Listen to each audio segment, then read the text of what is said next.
नमस्कार साथियों। आज की इस क्लास के अंदर एक बार फिर से आप सभी का दिल की गहराई से हार्दिक हार्दिक स्वागत अभिनंदन। इसके अंदर हम क्वेश्चन नंबर 15 पढ़ने वाले हैं। विनोद नदी के किनारे नदी की ओर पीट करके खड़ा है। नदी में बहता हुआ एक पत्ता है, उसके बाएं ओर से दाएं ओर जा रहा है और जो नदी है उत्तर से दक्षिण की ओर बह रही है।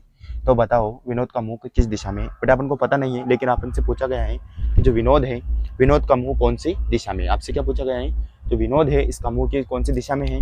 अब अपन को यहाँ पे पता है कि इतना सा तो हम जानते हैं कि नदी कैसी होती है बेटा, ऐसी होती है। ठीक है, ये मान लेते हैं नदी के अंदर पानी है, नदी की साइड इस ये विनोद मान लेते हैं, इसने क्या है पीट कर रखी है। ठीक है, ठीक है सर जी, इतना तो हम समझ चुके हैं। ठीक है बेटा, डायग्राम के माध्यम से समझते हैं। पीट करके खड़ा है, में बहता हुआ नदी में बहता हुआ एक पत्ता उसके बाएं ओर से दाएं ओर जा रहा है। आपको पता है, मान लेते हैं ये बायां है। ठीक है सर जी, और ये दायां है बेटा। ठीक है ना, आपको कुछ दिया नहीं गया है तो अपने हिसाब से बायां दायां मानिएगा अपने अनुसार। ठीक है ना, यहाँ पे ये बायां है ये दायां है, नदी में बहता हुआ उसके बाएं ओर से दाएं ओर जा रहा है, यानी कि एक जो पत्ता है बेटा, ये मान लेते हैं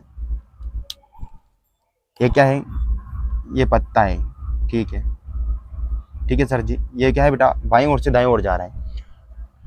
और यदि नदी उत्तर से दक्षिण की ओर बह रही है, अब आपको यहाँ पे इतना सा तो पता होना चाहिए बेटा कि जब पानी में जो पत्ता बह रहा है या पानी के अंदर कोई सामग्री बहती है तो वह भी पानी के जो है बहाव के साथ ही बहती है। क्या बहती है बेटा, पानी का बहाव जिधर होगा उधर ही वह सामग्री बहेगी। अब ये यहाँ पे इतना सा तो अपन भी समझ सकते हैं, लेकिन यहाँ पे कहा क्या गया है, जो नदी है उत्तर से दक्षिण की ओर बह रही है बेटा। क्या है, अब पत्ता जब उसके बाएं ओर से दाएं ओर जा रहा है तो अपन को पता है कि नदी का जो है उत्तर ये होगा, क्योंकि नदी भी उत्तर से दक्षिण की ओर बह रही है। कि हाँ सर जी, ये भी बात सही है, ये कहना भी आपका सही है कि नदी जो है उत्तर से दक्षिण की ओर बह रही है, तो पत्ता भी उत्तर से दक्षिण की ओर बह रहा है, यानी कि बाएं से दाएं ओर बह रहा है।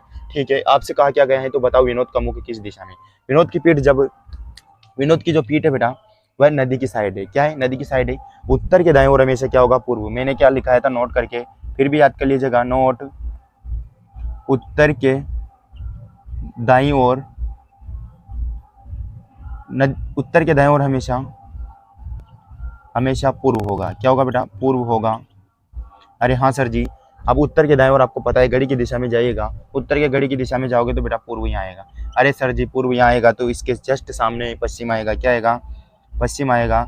अब आपसे पूछा क्या गया है उसने कि जो है विनोद का मुख किस दिशा में, तो बेटा आपको पता है कि पीठ जब पश्चिम में आ चुकी है तो मुख पूर्व में होगा। कहाँ होगा, तो विनोद का मुंह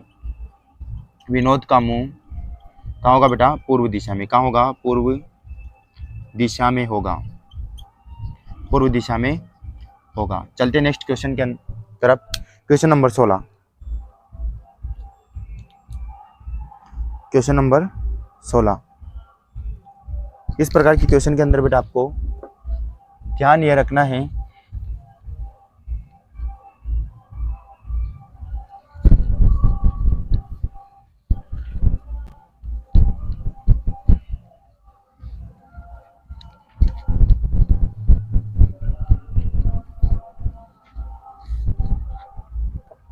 अब अपन पढ़ेंगे परछाई संबंधी। कौन से क्वेश्चन बेटा, परछाई संबंधी।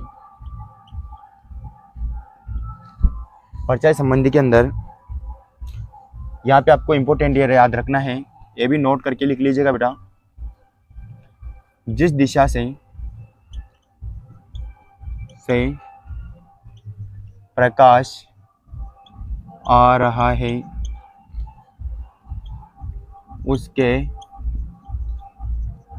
विपरीत दिशा में परछाई बनेगी, उसके विपरीत दिशा में परछाई बनेगी। क्या होगा बेटा, जिस दिशा से प्रकाश आ रहा है उसके विपरीत दिशा में क्या है, परछाई पड़ेगी। जैसे कि प्रातः काल में सूर्य पूर्व दिशा में उदय होता है, उदय होता है, तो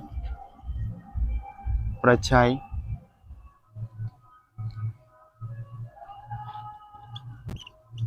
पश्चिम में पड़ेगी, पश्चिम में पड़ेगी। और सायकाल में सूर्य सायकाल में सूर्य पश्चिम में होता है तो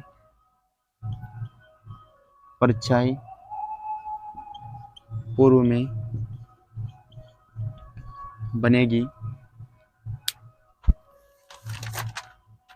नेक्स्ट क्लास के अंदर हम, इसके बाद वाली क्लास के अंदर हम परछाई से संबंधित क्वेश्चन नंबर 16 की ओर चलने वाले हैं। तब तक के लिए जय हिंद, जय भारत। मिलते हैं नेक्स्ट क्लास के अंदर। धन्यवाद।